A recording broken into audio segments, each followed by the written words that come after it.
کہتے ہیں کہ یہ ضروری نہیں کہ آپ کے پاس کوئی بہت زیادہ پیسے ہوں تب آپ خوش ہوں گے، یا آپ تنہائی میں ہوں، ایسی تنہائی جس سے آپ کوئی لطف لے رہے ہوں۔ آپ اس کو بھی ایک نعمت سمجھیں، اس کو بھی ایک دولت سمجھیں، کیونکہ جب اچھا موسم آتا ہے تو وہ پیسے والے آدمی کے لیے بھی ویسے ہی آتا ہے جیسا اس کے لیے آتا ہے جس کے پاس کچھ نہیں ہے، مفلس ہے، قلاش ہے۔ تو کہتے یہ ہیں کہ کوئی بھی وقت ہو، یعنی آپ کو اگر تنہائی کی نعمت میسر آ گئی ہے اور آپ اس تنہائی سے لطف لے رہے ہیں، یا مان لیجئے کہ آپ کوئی بہت ہی اچھا موسم ہے اس سے آپ لطف لے رہے ہیں، تو اس کے لیے اس کو ضائع نہ کیجیے۔ ہر وقت یہ نہ کہتے رہیے کہ میرے پاس وہ نعمت نہیں ہے، یہ نعمت نہیں ہے۔ فرماتے ہیں کہ اچھا سا کوئی موسم ہو، یا آپ کے پاس ایک ایسا کچھ آپ کو میسر ہوں، ایسے لمحات جن میں آپ تنہا ہوں اور آپ اس تنہائی سے لطف اٹھا رہے ہوں، تو اس وقت ہر وقت کا رونا بیکار کا رونا ہوتا ہے۔ اس کو چھوڑ دیجئے، جو آپ کے پاس ہے اسی کو کافی سمجھ کر اس سے لطف لے کر ایک اچھی زندگی جینے کی کوشش کیجئے۔ شعر ہے، برسات کا بادل تو دیوانہ ہے، کیا جانے کس راہ سے بچنا ہے، کس چھت کو بھگونا ہے۔ اس شعر کو آپ نے ایسے بھی سنا ہوگا، کچھ گانے والوں نے اس کو گا دیا ہے اپنی گائیکی سیدھی رکھنے کے لیے کہ کس راہ سے گزرنا ہے، کس چھت کو بھگونا ہے، تو وہ غلط ہے۔ اصل غزل میں انہوں نے کس راہ سے بچنا ہے، کس چھت کو بھگونا ہے لکھا ہے، تو ہم بھی اس کو اسی طرح پڑھیں گے۔ اب یہاں پر برسات کے بادل کی تو انہوں نے صرف ایک مثال دی ہے، اور یہ بھی آپ اچھی طرح جانتے ہیں کہ جب بارش ہوتی ہے تو بعض اوقات ایسا ہوتا ہے کہ آپ کے گھر کی چھت پر بارش ہو رہی ہے لیکن آپ سے 10 گھر چھوڑ کر بارش نہیں ہو رہی ہے، تو کہتے ہیں کہ برسات کا موسم تو پاگل ہے، اگر اس کو برسنا ہے تو وہ ہر چھت پہ برس جائے، لیکن وہ ایسا کرتا نہیں ہے۔ وہ جہاں اس کا جی چاہتا ہے، جیسے دیوانے کا جہاں جی چاہتا ہے بیٹھ جاتا ہے، جہاں جی چاہتا ہے اٹھ کے چل دیتا ہے، جس سے جی چاہتا ہے بات کرتا ہے، جس سے جی چاہتا ہے بات نہیں کرتا۔ تو کہتے ہیں کہ برسات کا جو بادل ہے اس کا بھی یہی حال ہے، اس کو کیا پتا کہ اسے کس راہ پر نہیں برسنا اور کس چھت پر اس کو برسنا ہے۔ یہ برسات کا بادل ایک مثال کے طور پر انہوں نے کہا ہے، تشبیہ دی ہے۔ یہ اصل میں سارا مقدر کا کھیل انہوں نے اس شعر میں بیان کیا ہے۔ کہتے ہیں کہ تقدیر ایک ایسی چیز ہے جس کے بارے میں آپ کوئی پیش گوئی نہیں کر سکتے۔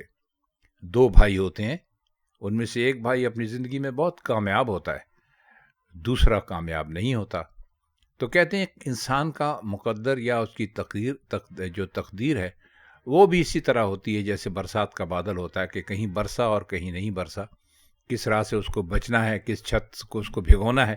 تو یہی مقدر کا حال ہوتا ہے کہ ایک ہی جیسے 2 بھائی ایک ہی گھر میں پیدا ہونے والے، ایک ہی ماں باپ کی اولاد، ایک جیسی تعلیم حاصل کرنے والے، لیکن ان میں سے ایک ہر طرح سے خوش ہوتا ہے اور ایک ہر طرح سے خوش نہیں ہوتا۔ تو کہتے ہیں کہ یہ قسمت ہے جو برسات کے بادل کی طرح ہوتی ہے، کسی پر مہربان ہو جاتی ہے، کسی پر مہربان نہیں ہوتی۔ شعر ہے، یہ وقت جو تیرا ہے، یہ وقت جو میرا ہے، ہر گام پہ پہرا ہے، پھر بھی اسے کھونا ہے۔ بہت ہی خوبصورت اور بہت ہی اچھا شعر ہے۔ اس میں شاعر مخاطب ہوئے ہیں عام دنیا کے لوگوں سے۔ گام کا مطلب ہوتا ہے قدم۔ اب وقت کھونا کیسے کہتے ہیں؟ وقت کھونا، وقت ضائع کر دینا ایک عجیب و غریب لفظ ہے۔ ہو سکتا ہے میں کوئی ایسا کام کر رہا ہوں جس میں مجھے لگ رہا ہو کہ اس سے مجھے بہت فائدہ ہے، میں اس سے بہت لطف لے رہا ہوں، میں زندگی بہت ہی ہنسی خوشی کے ساتھ اس وقت میں جی رہا ہوں، لیکن کوئی ایسا دوسرا آدمی بھی ہو سکتا ہے جس کے خیال میں میں اپنا وقت ضائع کر رہا ہوں، میں اپنا وقت کھو رہا ہوں۔ کھونے کا مطلب ہوتا ہے گم جانا، تو وقت کھونے کا مطلب یہی ہوتا ہے کہ میں اپنا وقت ضائع کر رہا ہوں۔ تو کہتے ہیں کہ ہر گام پہ پہرا ہے۔ ہر گام پہ پہرا ہے کا مطلب یہ کہ ہر جگہ ایک ایک قدم کے اوپر آپ کے رکاوٹیں لگی ہوئی ہیں، پھر بھی ہم اس وقت کو کھوئیں گے کیسے؟ کہ یہ وقت جو تیرا ہے، یہ وقت جو میرا ہے، کہ یہ وقت جو کہ ہمارے پاس سے گزر رہا ہے، یہ وہ وقت ہے کہ جس میں ہم بہت ساری پابندیوں کے باوجود جس سے بہت لطف لے سکتے ہیں۔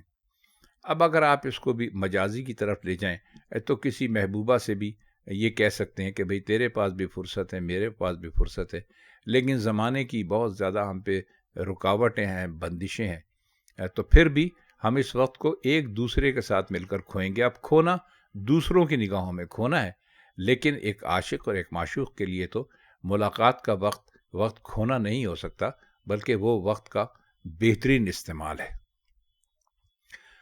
شعر ہے، غم ہو کہ خوشی دونوں کچھ دور کے ساتھی ہیں، پھر رستہ ہی رستہ ہے، ہنسنا ہے نہ رونا ہے۔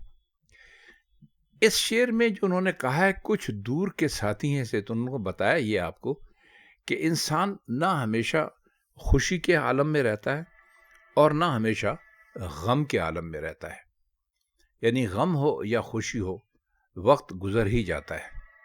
کچھ دور کے ساتھی ہیں سے مطلب یہ ہے کہ یہ دونوں دور جو انسانوں کے اوپر آتے ہیں، یہ دونوں تھوڑی دیر کے لیے ہوتے ہیں۔ پھر رستہ ہی رستہ ہے، ہنسنا ہے نہ رونا ہے۔ اب رستہ ہی رستہ ہے سے ان کی مراد یہ ہے کہ جب تک آپ زندہ ہیں، آپ غم اور خوشی دونوں کے عالم سے گزرتے رہتے ہیں۔ کبھی آپ کے اوپر دھوپ آ جاتی ہے، کبھی آپ کے اوپر چھاؤں آ جاتی ہے، لیکن کہتے ہیں کہ پھر ایک رستہ آخری منزل کا ایسا بھی آتا ہے کہ جس میں نہ آپ کو ہنسنا ہے نہ آپ کو رونا ہے، اور وہ رستہ آپ کو طے کرنا ہے۔ اب وہ رستہ کیا ہے ہم اور آپ سب اس کے بارے میں بہت بہتر جانتے ہیں۔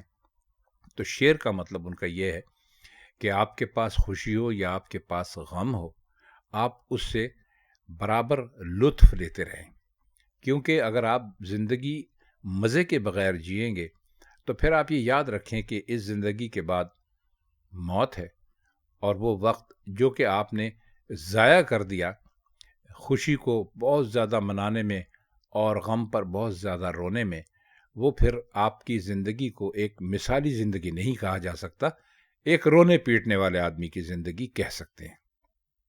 آخری شعر ہے، آوارہ مزاجی نے پھیلا دیا آنگن کو، آکاش کی چادر ہے، دھرتی کا بچھونا ہے۔ آکاش سب جانتے ہیں، آسمان کو کہتے ہیں، دھرتی زمین کو کہتے ہیں۔ آوارہ مزاجی کا مطلب یہاں پر کیا ہے؟ شاعر کو بھی کہہ سکتے ہیں آپ، عاشق کو بھی کہہ سکتے ہیں۔ کہتے یہ ہیں کہ جب انسان کا مزاج آوارہ ہوتا ہے تو وہ ایک جگہ پر ٹک کر نہیں بیٹھتا، اس کے لیے ساری زمین جو خدا نے بنائی ہے وہ اس کا گھر بن جاتی ہے، اور وہ چلتا رہتا ہے، اور وہ یوں محسوس کرتا ہے جیسے آسمان کی چادر اس کے اوپر ہے اور دھرتی اس کا بچھونا ہے۔ مطلب یہ کہ انسان کو جب آوارہ مزاجی کا اس کے اوپر موڈ طاری ہوتا ہے، یا کوئی آوارہ مزاج آدمی ہوتا ہے، تو اس کے لیے ساری دنیا کھل جاتی ہے، اور چونکہ آکاش بھی ساری دنیا میں ہے اور دھرتی بھی ساری دنیا میں ہے، تو آپ اس شعر کو کہہ سکتے ہیں کہ ایک شاعر کی خواہش ہے کہ کوئی انسان ایسا بھی ہو جس کے لیے کوئی رکاوٹیں نہ ہوں، کوئی سرحدیں نہ ہوں، کوئی بارڈرز نہ ہوں، اور وہ جب چلے اپنے مزاج کے مطابق تو وہ ایسے تصور کرے جیسے آسمان اس کی چادر ہے اور دھرتی اس کا بچھونا ہے۔